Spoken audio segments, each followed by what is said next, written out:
Guns. Welcome. Today, let's talk about guns. It's a highly controversial subject. Yet anywhere, here goes. I know in our First Amendment is a right to bear arms. Consider when this was written, the U.S. barely had an army. A common person only had a gun musket. It took a long time to load it. It couldn't kill hundreds of people in 5 minutes. You had to reload the musket after each shot. The U.S. and Yemen have the highest concentration of guns in the world. We have the highest incidence of violence in the world. We have way more mass shootings than anywhere around the world. Yet, we can't change the laws. In the 1990s, there was a mass shooting in Australia. Soon afterwards, they passed a bill declaring all guns are to be removed. The government bought the guns back, and since then, no more mass shootings have occurred. Just last week, the President and the Prime Minister were together. The President asked the Prime Minister for advice. He said, "I really can't do to your First Amendment. You see, without changing that, killings can't be stopped." Yesterday, I read that the Florida legislature voted not to pass any new laws in spite of the mass shootings in South Florida. They couldn't listen to the surviving students whose friends, coaches, and teachers died for nothing. It seems like each new shooting people debate, and nothing ever gets done. The Republicans and the NRA don't like change. I'm not name-calling, I'm just looking with an open mind. Yes, I know all about the First Amendment.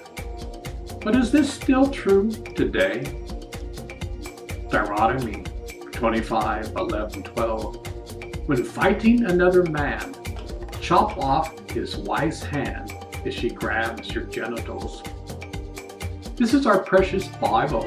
Does this law still exist today? Here's another one.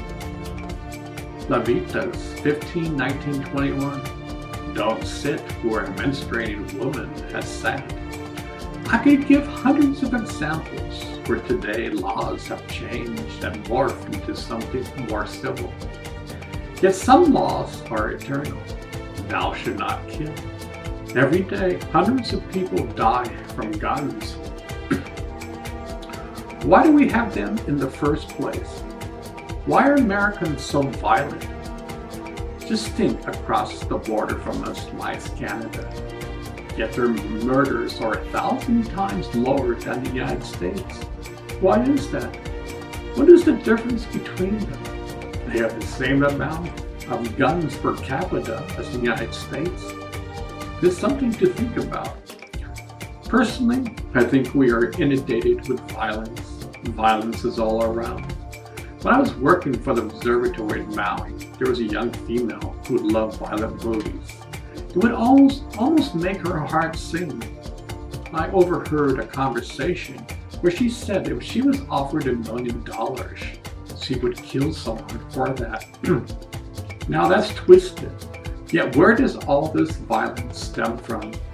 The answer is it lies inside of you. Until you get rid of the violence, shootings and killings will occur. Anger will never solve any problems. Personally, I think the mental health of America needs to change. Look at Facebook. My wife has a dear friend who flames anyone who does not have the same opinions as hers. She loves to put gasoline on the fire. She believes the entire world has to believe in her point of view. Yes, I can see both sides of the coin on this issue. Maybe, just maybe, we first must learn to weed our own gardens. Maybe, just maybe, if we all did this, we would see through different glasses. We are all different.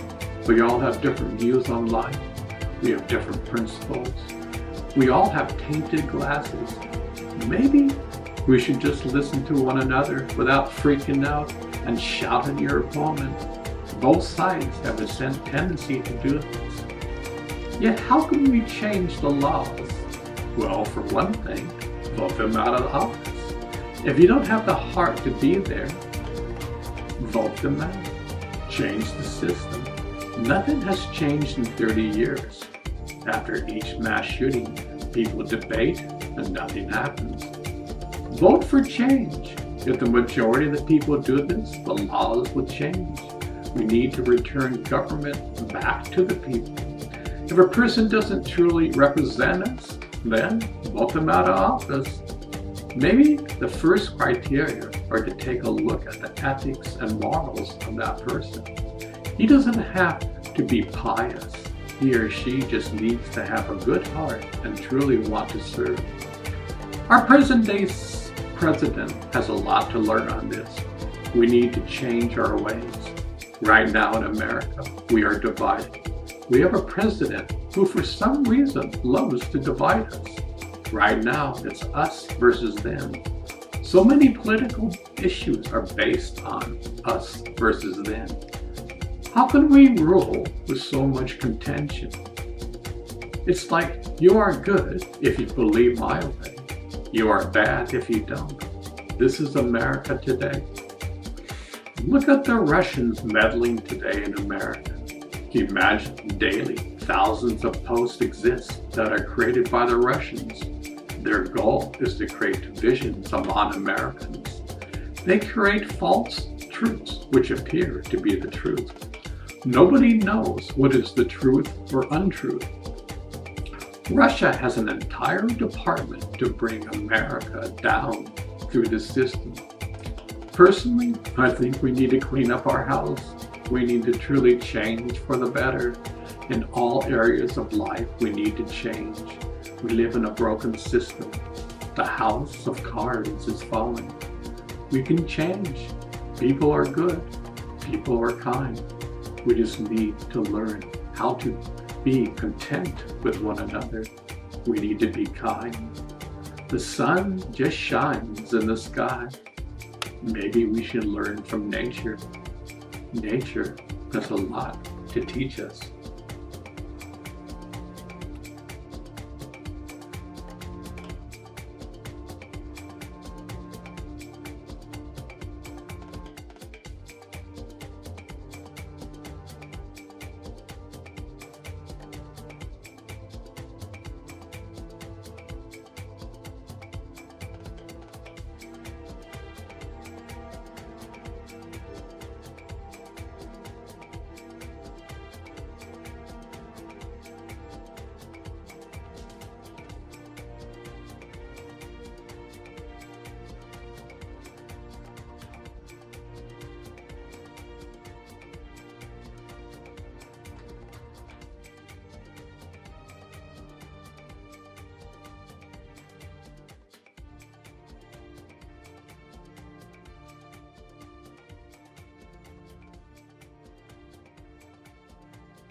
Kindness.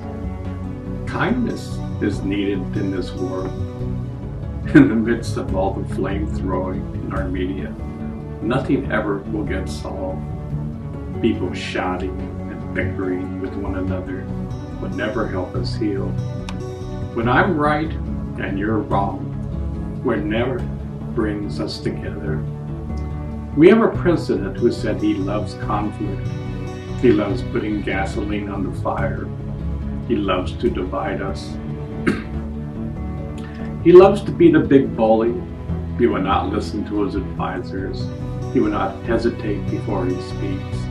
He will tweet whatever comes to his mind at 3 o'clock in the morning. We need kindness everywhere we go. I truly believe that kindness is a gift from God. It is more valuable than gold. Yet in our present-day world, kindness is long forgotten. Kindness is a thing from the past. Look at Facebook today. So many people are blaming each other. People are rude and angry. People are throwing darts at each other. Did you know that the Buddhists are highly skilled in the debate? They debate in a manner where they would never put their opponent down. They would never yell or scream at each other. They would never flame their opponent. You see, they debate from the state of kindness. They debate from the state of love and compassion. This makes all the difference in the world. They have fun debating with each other. They don't bring each other down. They bring each other up. We can all learn from this. Why do we hold on so tightly that only our sides are correct? If you don't believe in my ideas, you're not a good human being. Isn't it amazing that God and nature don't judge us, yet man does it all the time? How far off the mark have we gone? We think we are civilized, but we have a long ways to go. Earlier in my life, I couldn't really grasp Confucius or the Knights of the Round Table. I guess I didn't truly know about chivalry. But the older I get, the more I value kindness, love, patience, and compassion. I think these are the cornerstones for mankind. Mankind means kind man. I may be oversimplifying things, that these principles can solve any problems. If we truly embrace them in our daily life, the world will change for the better. I remember a video I saw about a year ago on Facebook. NPR was about ready to lose major funding many moons ago. Mr. Rogers was at a congressional hearing. He only had about 5 minutes to speak. The congressman asked this question quite forcibly, more or less saying, "You have 5 minutes to convince me." Well, Mr. Rogers spoke with so much kindness and dignity of how his show helps the young children of today. The congressman was overwhelmed. He approved the budget for NPR, which is still around today. I remember as a child that school teachers who were kind and taught in a manner of love and compassion. They didn't preach it, they embodied it. Big difference. So what I'm trying to say, I'm not trying to convince you. I don't have anything to prove to you. I'm just saying your true essence is kindness. The mirror just has some dust on it.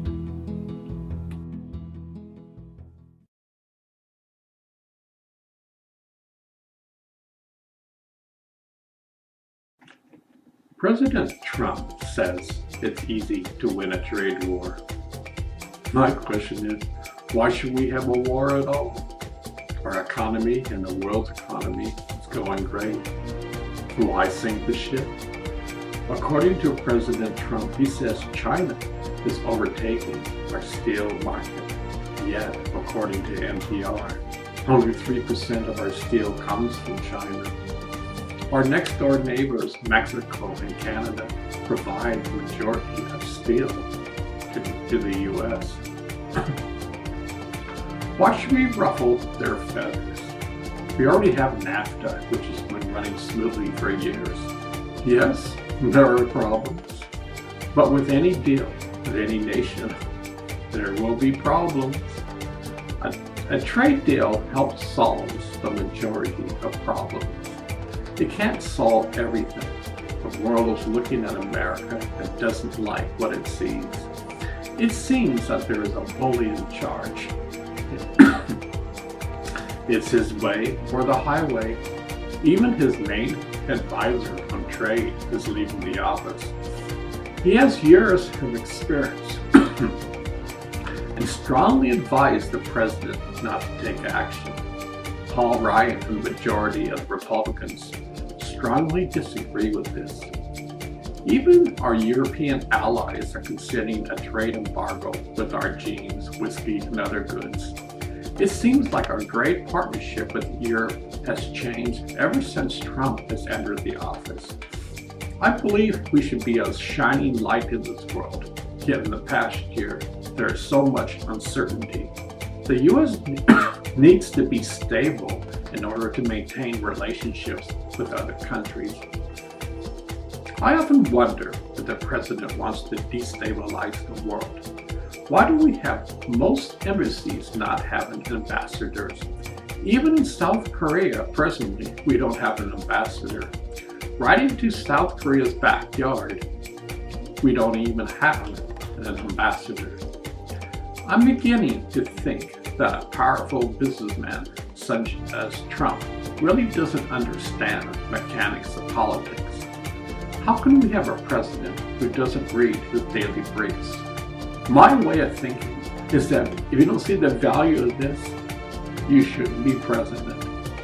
Personally, I really didn't think that the president was a monarch. About a year ago, I was talking to a friend, and he said, "Really? The president doesn't have much power." Well, within 1 year, I called him, and he couldn't believe how wrong he was. It seems like everything President Obama did is being dismantled, whether it was good or bad. If Obama did it, tear it down. Look, I'm just saying that we need to wake up, America. The house of cards is falling down. The world doesn't understand where we are coming from. The president tweets at 3 in the morning and our officials have to do damage control. I really think there should be a law banning a president to tweet. His message should come from official sources. I can't remember how many times he has something that is so far off the mark. I call him the North Korean little rocket man, or my button is bigger than your button. How can we elect a president who is so emotionally unstable? It could be the beginning of the end for America. In the past year, there is so much chaos in our government institutions. Our EPA is a joke. How can someone who truly dislikes the EPA be in charge? I could go on and on. Look, I'm just saying what I see. A bully on the playground does not play good with other kids. He doesn't want to play with kindness. He will cheat to win. He is insecure. Likewise, a bully in the White House can truly damage the U.S. and the world. He can help bring instability to the world. Our closest allies are rolling their eyes.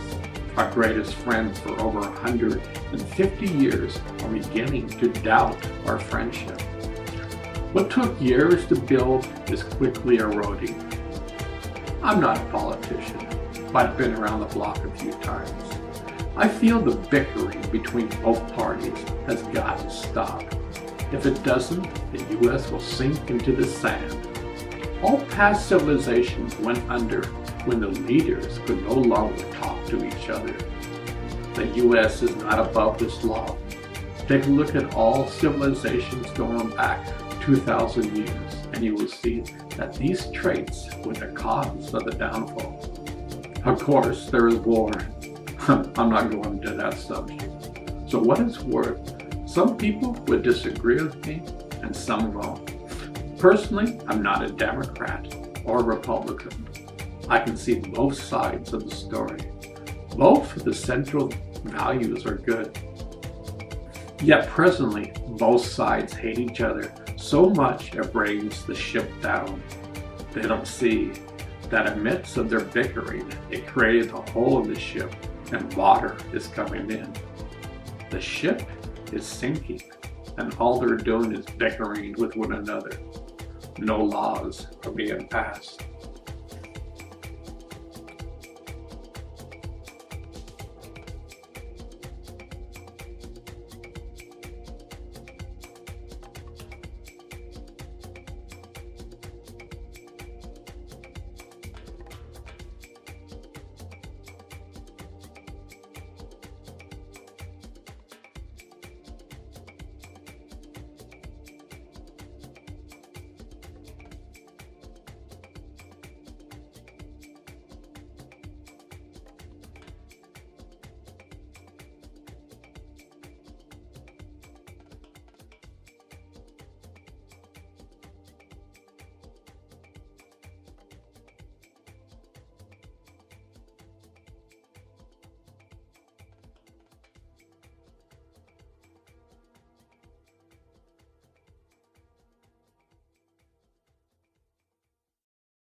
One of my favorite expressions is, you are the universe. You just don't know it. What a powerful expression.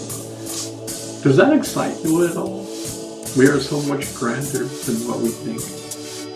Most people would probably say, I don't believe it. I've been meditating for many moons. In fact, since day one, I love to meditate. My intuition tells me this is true. Wherever I go, this experience goes with me. In the beginning, I would meditate on God.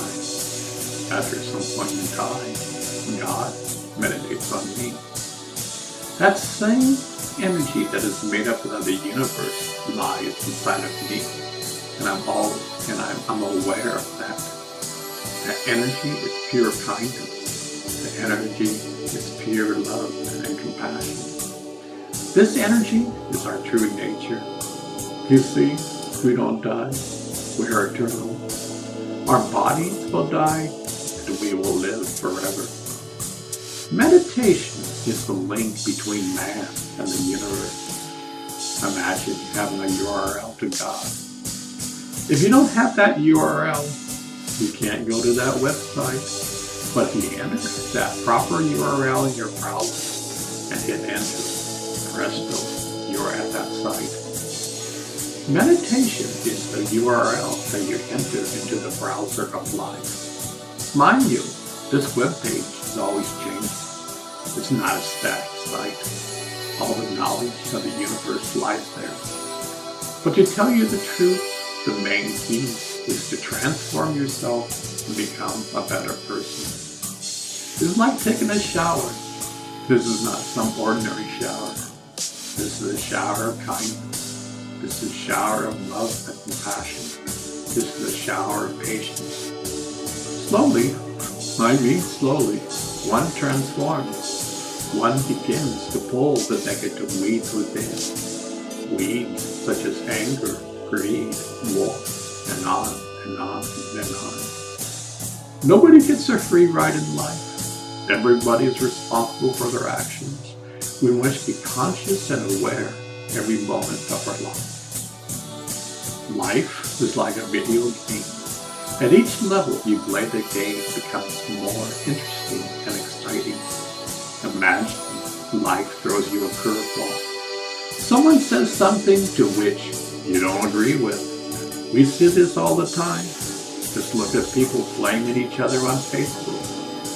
Now think that in this video game of life, the picture throws a curveball your way to see how you will react. If you react and flame someone, you get a strike. If you don't react and simply smile with kindness, you hit the ball out of the park. You then go to the next level in the game of life. This person loves to play the video game and is aware of the steps he takes day in and day out. We have never been trained in this game. We have never been taught that this video game of life exists inside of ourselves. We just constantly react to situations. We are like a ship without a rudder. The goal of this video game is to become like the universe. The universe is kind. The universe is love and compassion. The universe doesn't judge us. The universe doesn't say, look and how many strikes are against us. The universe says, you have free will, so why judge? Yet this video game of life provides all the necessary levels where you know this is a divine game. Bugs Bunny once said, don't take life so seriously because you will never get out of it alive. I like that. Don't take life so seriously. Be like the sun in the sky. Just shine. Don't react to every situation. Yet when dear old Bugs said you will never get out alive, the great video masters of old have a different story. They said you could be aware of your true nature while you are alive. Big difference. Once, when I was young, I was scared to death of dying. I was told when you die that you simply vanish and never become aware again. I didn't like that story, so I spent many moons in pursuing this answer.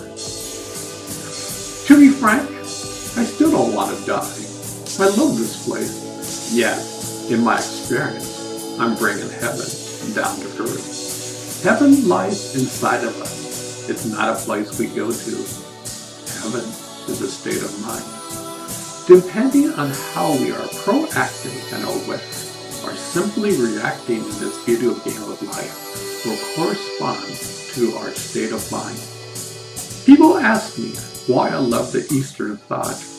Well, for one, the Buddhists have been talking about a crystal clear mind for over 3,000 years. In the West, it was only since the mid-80s that universities give a class on subjects like happiness. The Buddhists have been talking about this since day one. I'm not saying you have to be a Buddhist. I'm not. I adore all religions. There is a thread which ties all religions together. It is the thread of love. I'm just saying that in the West, we need to become more aware of this video game of life. The world needs us to step up and consciously be aware and play this game with a sense of knowingness. For example, it's a little dangerous in this video game of life when our president tweets at 3 o'clock in the morning. He ridiculed little rocket man. My button is bigger than your button. These kinds of words can lead to nuclear war. Our words and actions can either bring heaven to earth or modern day hell. Just take a look around the world today. We need to be aware, and as my friend Bill Cunningham told me, we need more respect in this world. Personally, we are all in the same boat together. We either sink or swim. We need to be more tolerant, kind, and respectful of each other. Mankind needs to be a kind man. That's the most difficult thing in life. Look at all the conflicts and wars around the world. It's so easy to flare up with anger. It's so easy to put gasoline on the fire. Yet to act with kindness in the face of adversity is the most difficult thing to do. We are all a piece of the puzzle in life.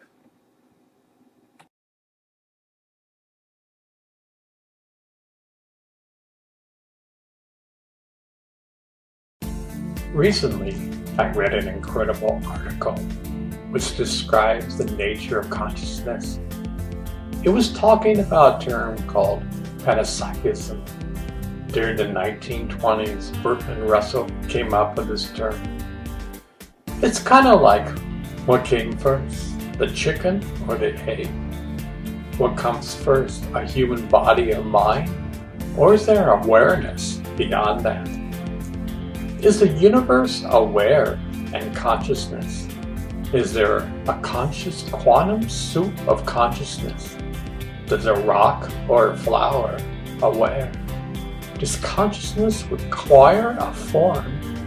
How big or how small can the form be to be aware? Is dark matter aware? Is the sun in the sky aware? What denotes awareness? Some people think, which I also do, that the foundation of the universe is consciousness. The entire universe is aware. Before the Big Bang, consciousness existed. This is not the first time a universe was created, nor will be the last time. Like the incoming of breath and the outflow of breath, the universe comes and goes. Granted, it takes billions of years, but still, that is a blink of an eye for eternity. In this article, they describe that even particles are alive and aware. These are part of a cosmic soup where everything is tied together. The entire universe is comprised of this soup. Imagine making a homemade soup. You blend it all together and combine milk or cream. Your family loves it. Now you can't take out a single ingredient. You can't. In the same way, there is a universal soup of consciousness which we are part of. It is quantum. It is beyond time and space. We always think in linear fashion. In the quantum world, the past, present, and future are melded together. There is a whole set of chaotic laws that we can't even conceive. Man thinks that by using logic that they can understand the quantum soup, but it's beyond logic and rational thinking. Personally, I think the great mystics got a piece of the puzzle. Not the entire puzzle, but a piece of the puzzle contains the whole puzzle. It's like a hologram. A small piece contains the entire piece of the puzzle. What if a person who meditates can be in a place where they are receptive to the inner light inside? Imagine this light is the same light as the quantum universe. Everything is a part of this light. E equals mc squared. Everything is energy and light. Everything is alive and aware. Maybe, just maybe, a meditator can see and feel the quantumness of the universe. Maybe the laboratory of life exists inside of us. Maybe we are created to find and discover this inside of ourselves. Personally, I think we're in the beginning stages of development. While we still are babies in emotional development, we still fight and war with each other. We use our precious discoveries of the universe to make atomic bombs. We have a president who tweets, "My button is bigger than your button." A thin thread is holding a knife over our heads, and we are oblivious to it. I have great hope for the future. I feel that scientists in the world inside will lead the way for humanity. Just think, when a scientist truly begins to open the door inside, they will begin to operate at a deeper level. They can embark on the scientific discoveries of the inner and the outer. Both of them will lead to the same place. Life is a mystery. Both the scientists and the mystic are embarking on an incredible journey. The light particles that a mystic sees are the same light particles that a scientist uses in CERN, Switzerland. Both of them are in different laboratories. One is outer and the other is inner. Personally, I think the mystic has an advantage. The human body is wired for this experiment. The human body has 5 senses, which there are 5 internal senses within. The human being can learn how to become aware of the consciousness of the universe. A human being is hardwired for this experience. Yet most of the time, the car is sitting in the garage. The garage door needs to be opened, and you must back out the car and take it for a spin. Humanity is just beginning to understand to open up the garage door within. When they do, scientists will go in another completely different level. There, the universe can show humanity gifts we could never imagine. You see, without kindness, the universe will only show you so much. It'll be like handing a small child an atomic bomb. They wouldn't know the damage what it could do. We are in that state. Without humanity becoming a kind man, we will never progress to our true potential. You see, the universe is kind and aware. The universe is love and compassion. Become like the mystic and discover your true nature. You are the universe. You just don't know it. Stephen Hawking died yesterday. I've been following him for many years. Yesterday, he became stardust. He became one with the universe. Imagine being trapped inside your body for so many years. Yet, That didn't stop him. He used it to his advantage. His mind was as vast of the universe. I loved one of his theories about black holes. His theory was the other side of a black hole was a new universe being created. Wow, how's that for thinking outside of the box? Just a week ago, I saw an incredible episode on Star Talk, the series by Neil deGrasse Tyson. He was interviewing him. One of the panel members was Michio Kaku. Both Michio and Neil were laughing at how incredible Stephen was. He hit a home run in answering the questions. Both of these people had a hard time understanding his concepts. That day showed me his mind was probably the most brilliant of his time. One of my all-time videos was A Glorious Day by Carl Sagan and Stephen Hawking. Each time I see it, it brings tears to my eyes. I think this video captures the essence of life. This is what Stephen yearns for. I think Stephen was a modern-day mystic. His laboratory was the universe. He was trapped inside of his body, but his mind was free. He could use all his energy to think about the laws of the universe. He used his disability to leapfrog mankind. I heard he had an incredible sense of humor. A person who studies the universe will definitely acquire humor. Humor is the foundation of life. He used humor as a tool to go beyond all his difficulties. So today, Stephen became one with the stars. He was welcomed home with a standing ovation. Tears of joy were heard throughout the universe.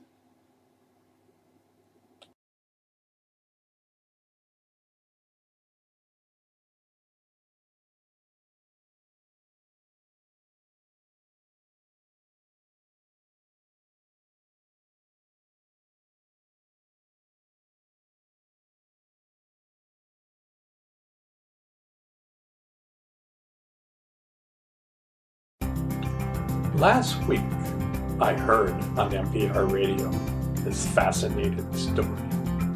A group of scientists was studying animal behavior. They studied a group of chickens for 3 years. These scientists took the so-called brightest and smartest chickens and placed them into a group. The so-called normal chickens were placed into another group. After 3 years, they saw the results of the test. Out of 30 chickens, only 3 survived. They fought and killed one another. It was definitely the strongest survived. No sense of cooperation, no harmony whatsoever. These chickens were living in hell with no sense of purpose. War is what they knew how to do. Well, the normal chickens lived like what chickens do. They laid eggs and were content. No fighting occurred among them. They had nothing to prove. Everyone thrived in this environment. Well, this discussion changed course. Then they started to take a look at the top 10 Ivy League schools. They're super hard to get into. The average student would thrive at another college. Yet they found out it's creating conditions just like the chicken study. These students were placed in a situation where you always had to be the best. You learned to cheat, steal, and lie to the top. Mind you, I'm not saying all students are like that, but the intense pressure is there to perform. Knowing that these top colleges place students into the top Fortune 500 companies today, their psychology is embedded directly into the work environment. It's subtle, yet there. As a worker, you're only valued for your performance, period. This places a lot of stress on the worker. As a worker, you fight your way to the top. There are only so many promotions to go around. You live in fear of layoffs. Your CEO makes probably 1,000 times that you do. They then take a look at the present-day politics. Need I say more?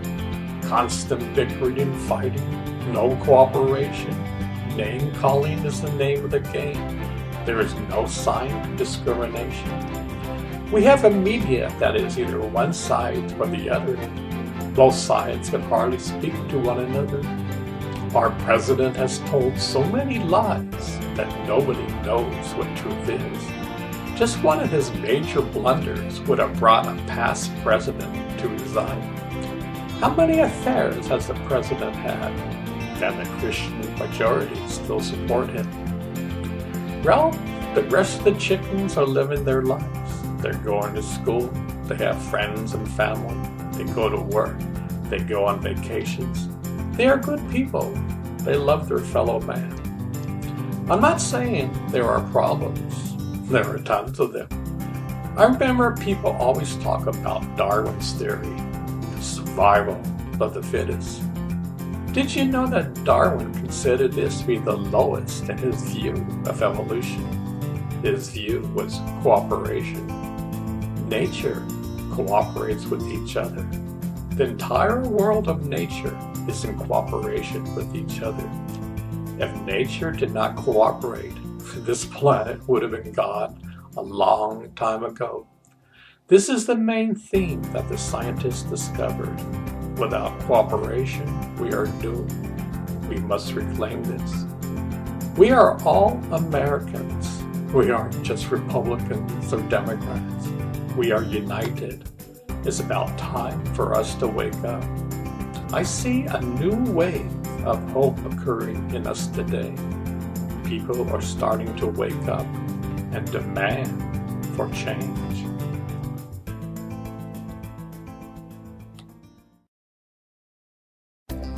What can I say about the good news coming from Korea? Imagine the North and South have been at odds with each other for over 60 years. It was a complete surprise to see that they're speaking to each other and want to resolve their differences. Today I see that Kim Jong-un will shut down his nuclear test site in May. He will invite experts and journalists from South Korea and the United States to inspect the site. Many people are skeptical about this. North Korea has promised many times before. Yet this time something special is going on. A rare sign of friendship is in the air. Maybe, just maybe, they will let bygones be bygones. There was so much mistrust in the air for over 60 years. It seems like in the past few months, the healing between the North and South has taken place. The Olympics was the first place in years that both countries participated together. Kim Jong-un even sent his sister as ambassador for the Games. I remember about a year ago, South Korean President Moon created a controversy by saying he wanted to meet the North Korean Kim Jong-un. I remember a great sparkle in our press when he said that. Kim Jong-un said he wanted to create a diplomatic solution between the United States and North Korea. If this gets pulled off, this would truly be a miracle for the 21st century. Maybe friendships can occur between these nations. Maybe all the past tensions can be resolved. Maybe North Korea can finally rebuild their nation and become prosperous. Only time will tell. I hope that the President Trump will act like a diplomat and not call anyone by names. I hope he would not ridicule anyone or taunt anyone. These are delicate times. We don't need gasoline to be put on the bonfire. We want water to quench the fire.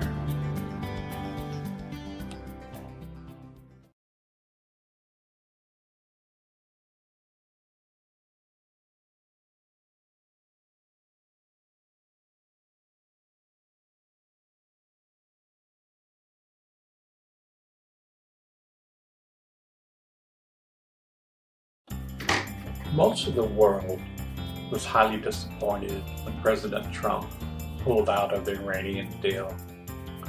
It took 6 long years of intense negotiation for an agreement to take place. Granted, it was not perfect. That's why it's called a deal. You win some, then you lose some. All the major superpowers side on the dotted line. It seems like Trump has a major vendetta against the previous administration. Whatever they did, good or bad, he wants to tear it up. The Iran deal is no exception. All the major superpowers who signed it were completely against the United States backing out of this deal. Even our closest allies are disgusted with us.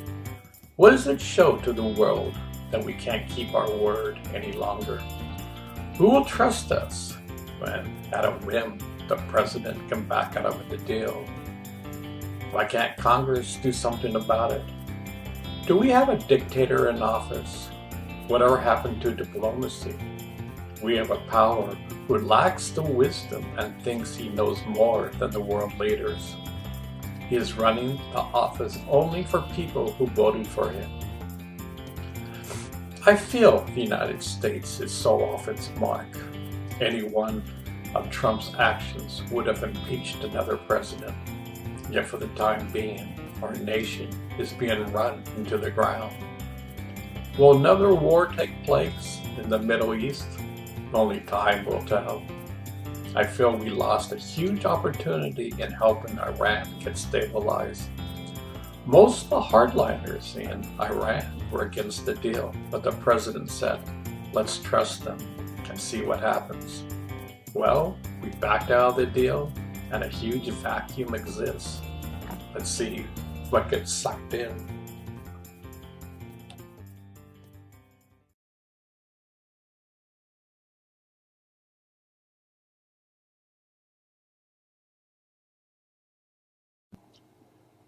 Partnership. The definition of partnership is as follows. Noun, partnership, the state of being a partner or partners. Association of 2 or more people as partners. Synonyms, cooperation, association, collaborations, coalition, alliance, union, affiliation, relationship, connection. What if I told you that you could be a partner in the universe? What if I told you that it's your free choice? You make the conscious decision for either pursuing light or darkness in your life.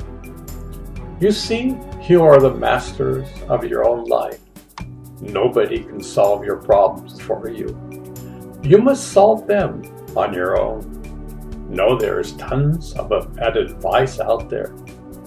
Here's my personal 2 cents.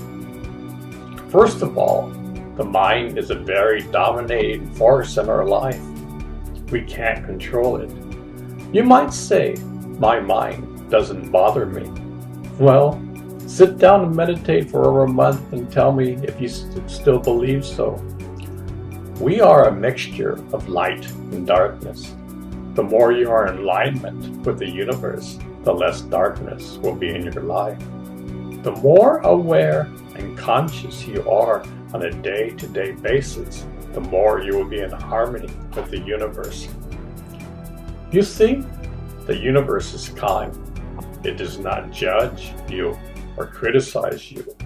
We do that to ourselves. Did you know that in every moment in your life, the universe is saying, dance with me. You will love this dance. This is your true nature. Yet, we are oblivious that there is a hand always there asking for you to dance with life. Well, how come nobody ever told me? Well, for thousands of years, people have been talking about the dance of life. Unfortunately, for thousands of years, darkness has been winning. That is changing right before our eyes. All you have to do is with your free choice, accept the universe in this incredible dance of life.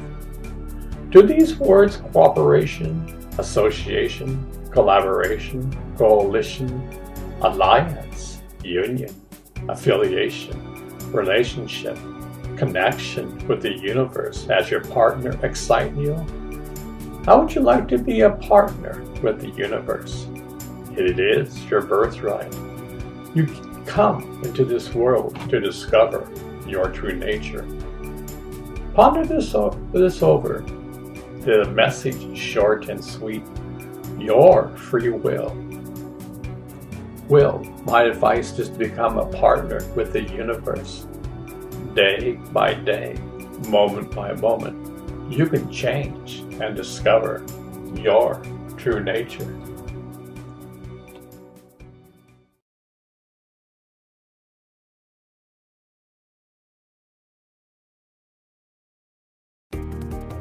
What if I told you life is like a video game? As you know, most video games have different levels in playing the game. As you play the game at each level, new challenges occur.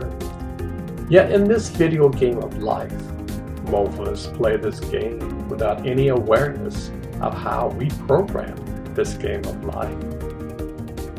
You see, by the time we are 6 years old, everything up to then goes directly into our subconscious. Hook, line, and sinker, we capture all, the good, bad, and ugly. It's not our fault, yet years later, these emotions are still there and unrecognized. We live in a world of habits. Every day, more or less, we do the same thing. Our body knows exactly how to react to any given situation. We are on autopilot. This means we are like the leaves blowing in the wind. Our external environment dictates our state of being. We react most of the time without thinking over the situation. Our current president does this all the time. In this state, man has been for thousands of years. War is not the answer. War is an immature state of being. War lacks any sort of compassion. It's so easy to get angry. Look at Facebook today. So many of my friends flame each other. It's so easy to put gasoline on the fire. Yet to be kind in the face of adversity takes true strength and commitment. We all have the same tools inside of us. Nobody gets a free ride. Yet it does take a free choice. You must want to change in order for change to occur. These are exciting times. In the face of darkness, millions of people are waking up. We are discovering our true nature. Can you imagine you have the capability to solve any problem? For every problem, there's a solution. The more we think outside the box, the better the world will be.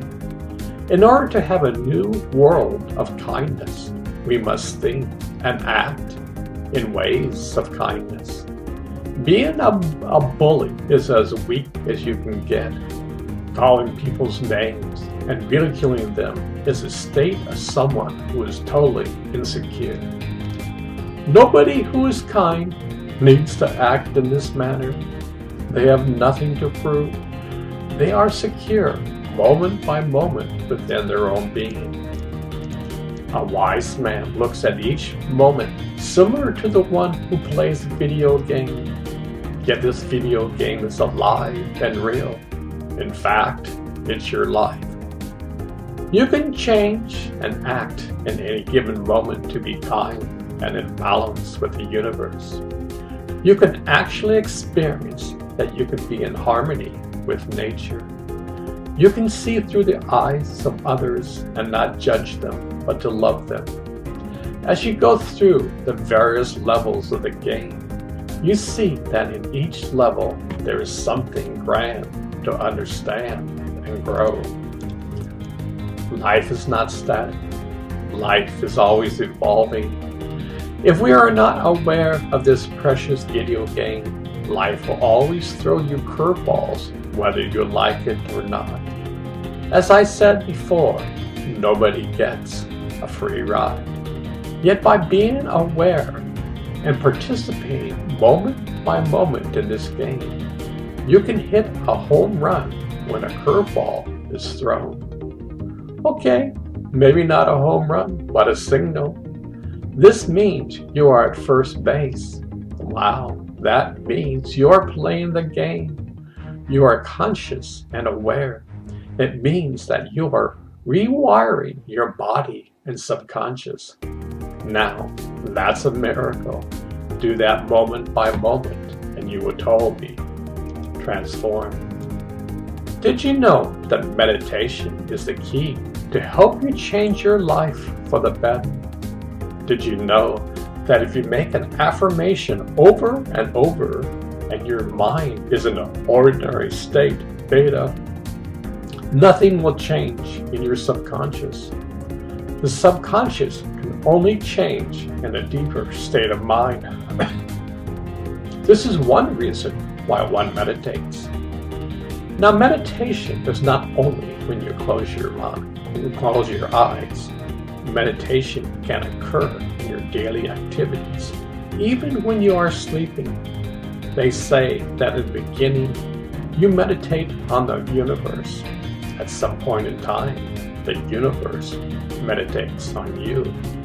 You then can become aware of how grand this game of life is.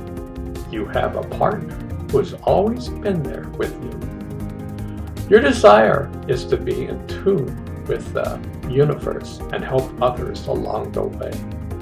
Even a simple smile will do wonders for a human being. We can all help and assist others in life. This is how peace comes to our planet. We become true, stable, and mature human beings. We can see how we are all connected by a thread of love.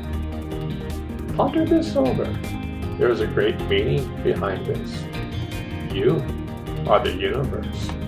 You just don't know it.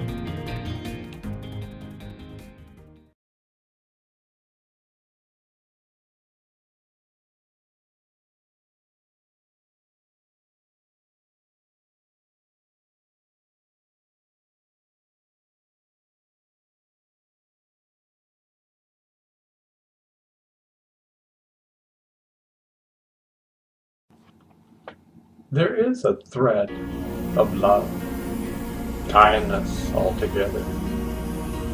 I heard last week from a Facebook post from William Baker that John Morris passed away from chronic leukemia. John and William were childhood friends. John was a year older than me. He had a brother, Mike, who was my age. My twin brother and I knew the Morris since first grade. Looking back, it's amazing how we create such a web that truly ties us together. For example, John's dad was my brother's and I baseball coach. He was an incredible coach in life. He taught us to play the best that we can. If you lose, don't get upset. Just learn from your mistakes. He made playing baseball fun. Frankly, I wasn't a good baseball player. I loved the game. My brother John was an incredible player. I remember playing against a team whose star pitcher was Lee Havens. He was an incredible pitcher. I don't think our team ever beat them. I see that Lee is on Facebook, and I love to see how his life turned out. He married his high school sweetheart. I'm mentioning this because every day we make a web of connections that I call memories. These connections tie us all together. Mike was a great friend with both my brother and I. I've known Mike since first grade. We have a series of friends that we have known for many moons. Mike has maintained a friendship with them throughout the years. I guess I kind of faded away. It seemed like all of us have incredible building blocks of people that we have met over the years. There was a time that Mike was surfing buddies. We shared the love of the ocean and the beauty of being alive. I find this quite fascinating. I'm amazed at how simple life is, and at the same time, how complex the web of God is. I haven't talked to John in over 47 years, yet I will always remember his smiling face. He had a great heart. He loves adventure. One of my fondest memories of John was when he bought a motorcycle. He was so thrilled. He asked if I wanted to ride. I reluctantly said yes and got on the bike. He gave me a fast and furious ride in the neighborhood. There is a theory which I love, which goes like this. When we die, we return to the essence of God and the universe. This means that John's essence is inside of us. His body is now gone, yet his spirit is eternal. I send prayers to the Moore's family. Their family was an intricate part of my life, which I will treasure forever. Rest in peace, John.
Dear Mr. President, your words affect others.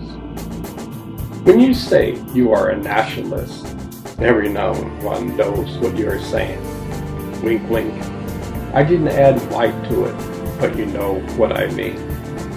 I'm not responsible for your actions. As the President of the United States, I can say whatever comes to my mind. When you say that thousands of immigrants are criminals and rapists, when you say many of them come from the Middle East and the Democrats are behind it, look what happened in the synagogue in Pittsburgh, Pennsylvania. When you call all news fake news, look at what happened to CNN. Bombs were mailed to him. At the same time, bombs were delivered through the mail to dozens of your Democratic foes. You see, all sorts of people listen to your message. They listen to what you have to say. This even means people who are unstable. Your message can, and does, push people over the edge. When you said at Charleston that both sides were responsible for the violence, you were supporting the white nationalists. Clearly, after 2 years in office, you have no intentions to unify the nation. How many people have you mocked? How many lies have you told? The last count was 6,000 and something for the Washington Post. You have backed out of the Paris Accord. All the countries in the world were trying to solve a major problem with our environment. Future generations will be affected by climate change. This is a real issue today. Look at all the weather all around the world. You backed out of the Iran nuclear deal. It took about 5 years of hard work with the major countries of the world supporting it. It seems to me that whatever President Obama did, you are reversing. I feel you have a chip on your shoulder that you want to undo any past progress from the Democrats. As for Obamacare,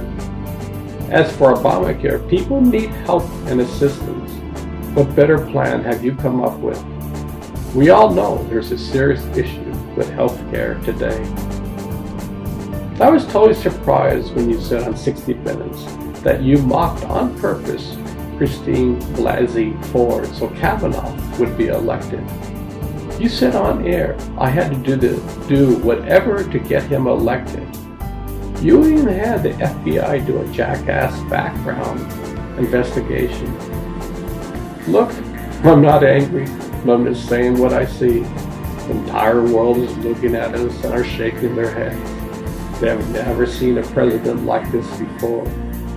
You mock our allies and at the same time give praise to the Russians and North Koreans. Look, I'm all for a peace treaty with North Korea. I sincerely hope you succeed. As a citizen, I hope you learn to change your ways. Kindness will go a long ways. You have such an incredible opportunity to change America.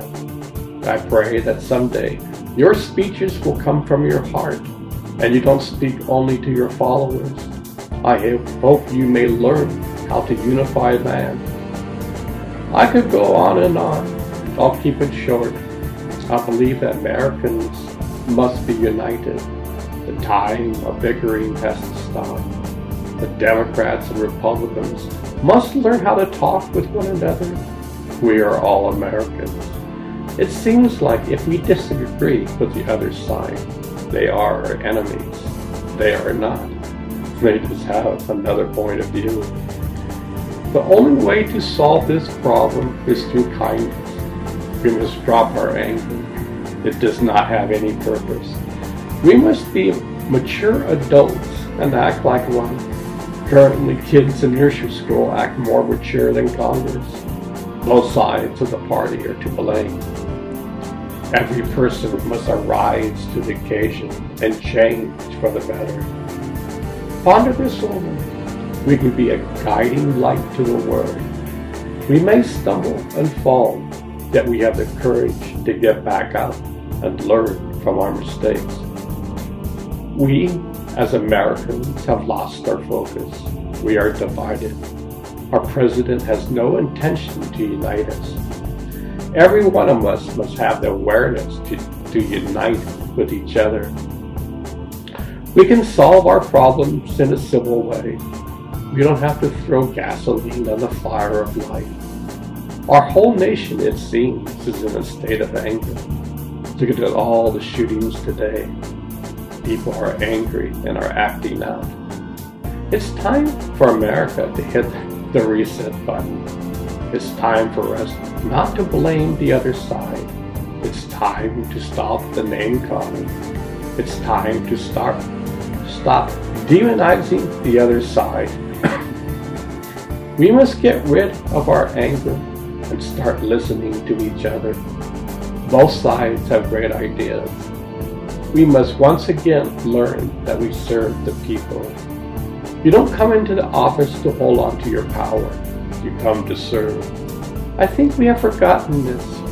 At this time, both parties are deadlocked and set in their ways. Name-calling comes from both sides of the aisle. We have lost human decency.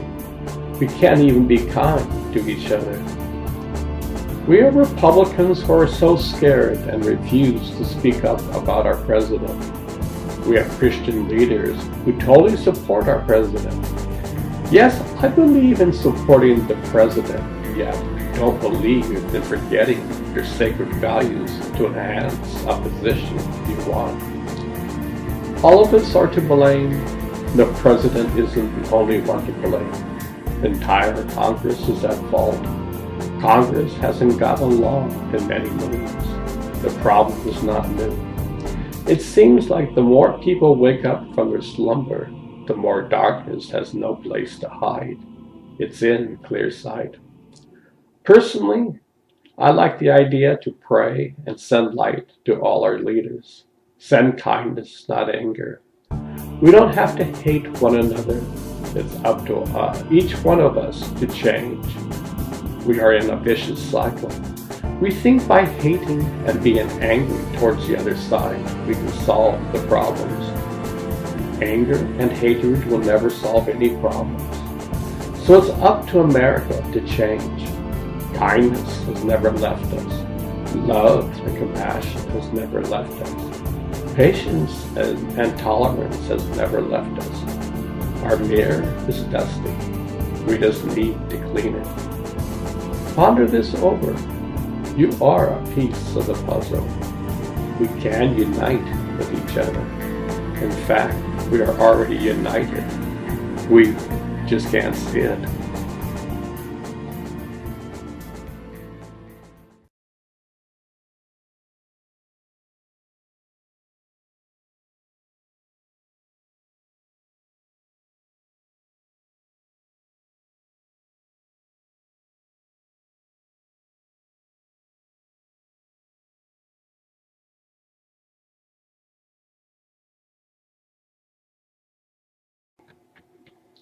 Hi, Mike. I listened to what you had to say yesterday. Thanks for the honest feedback. How do you not intend to hide behind hate and anger? If you see that, then thanks for discovering my cover-up. This is a refinement of what I was trying to say yesterday. Throughout history, words have power and consequences. We have gone to war thousands of times, and yet we still fight today. In the same manner, great books have been written like the Bible, Gita, and Quran. These books have inspired mankind for thousands of years. The words we say have great consequences. The words our leaders say can be remembered for thousands of years. You are a Christian, you speak highly of the words Christ spoke. I admire them. I admire anyone who speaks that wants to unite humanity. Our nation is deeply divided. Both political parties can't stand one another. The only way to solve these differences is for us to understand we are all Americans. After all, it's called the United States of America. Personally, I think the common denominator is being kind towards one another. It's having love and compassion towards our fellow man. It's being patient and tolerant towards others. I don't think people truly listen to each other. We need to truly listen to each other. Most of us are thinking what we're going to say next without truly listening. We, as a society, must change. Anger and hate has brought America to a stalemate today. Our country is totally divided. We all want the same thing. We want our nation to prosper. We want to educate our young. We want health care for all. We want jobs for all who want them. We want family and friends. Ask any American, and they probably are sick and tired of the bickering. The only way to change is for each person to realize they are a piece of the puzzle. Each one of us must weed our inner garden and take out the rocks and boulders. We must weed out anger and hate. We must water our gardens with love. If each American did this, we could end this crazy cycle. We understand the common denominator of all. We cease to hate and be angry towards our fellow man. This is what all the great teachers and masters talk about. Even if one doesn't believe in God, they can be kind. They can have love and compassion in their hearts.